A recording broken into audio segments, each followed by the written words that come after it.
3, probably one of the funnest games I've played in a while. And I have to say, this is probably my go-to game when I'm bored of playing my usual first-person shooters.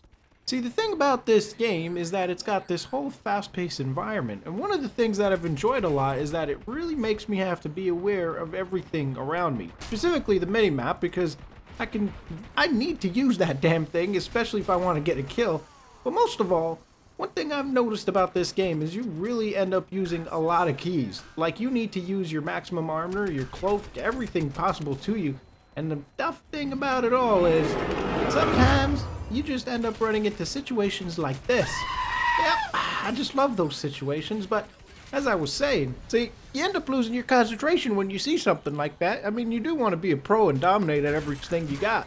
But one of the things I've really noticed about this game is that, have you ever played any FPS shooter and noticed that you can only get so good at playing it, but then when you end up playing a different game and then come back to that original first-person shooter you were playing, you just end up dominating? I mean, that's the case I find in Battlefield, where I end up being all herpy-derping around, but not the greatest player of all time when it comes to playing Battlefield. Sometimes I get my shots, but other times I end up running into situations where I'm not really raking up the kills, and when I end up playing another FPS and come back to Battlefield, I find that I end up being really good at the game. But one thing I want to point out to you guys here is Nano Vision. Nano Vision. I said that a little weird there, but see, Nano Vision is kind of like infrared. And the only thing I really like about it is that they've countered a couple of things in the game. Like, take for example when cloak is engaged. When that enemy has their cloak on, that makes it really hard for you to see them. In that case there, I quickly popped on my Nano Vision, and it ends up being a pretty good habit of me turning it on continuously.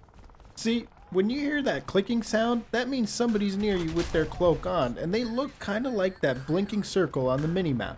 But when that happens, it pretty much means you better pop that Nano Vision and get ready to take out some enemies, because that is what you're going to need to be using. And I really do love it, because even though it becomes a habit where you're going to end up turning it on randomly, it really helps you out. And I've noticed that a lot of people don't use it. Maybe it's because the death cam doesn't show it, but it's something that a lot of people should be using. I've seen a lot of videos of Crysis, and most of them don't seem to use it. And I don't blame you guys for not using it, but at the same time, I mean, I don't even use cloak, to be honest with you guys. And the only reason I don't use cloak is because I find that when I turn it on, it drains a heck of a whole lot of energy.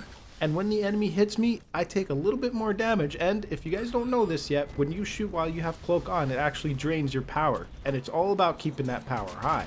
I want to know what you guys think about Crysis overall.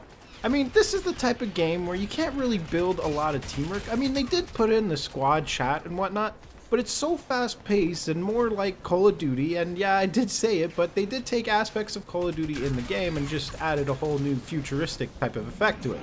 But the thing about it is that it's more of a game where you can play solo and go around and rake up as many kills as possible. There is a little bit of teamwork where you do have to capture points like Conquest in Battlefield 3, but I find that this is a great game to play when I'm bored and I don't have other games to play, really.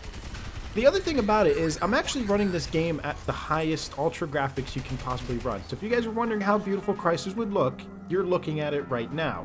And yeah, it does take a blow to your computer, but my computer is actually handling it really well for the multiplayer. I think it's only the single player that drains a lot of energy, or I mean, a lot of FPS. But aside from all of that, the game is phenomenal, and I do love the single players a lot. So I'm going to leave it there, guys, and I'll see you guys in the next commentary.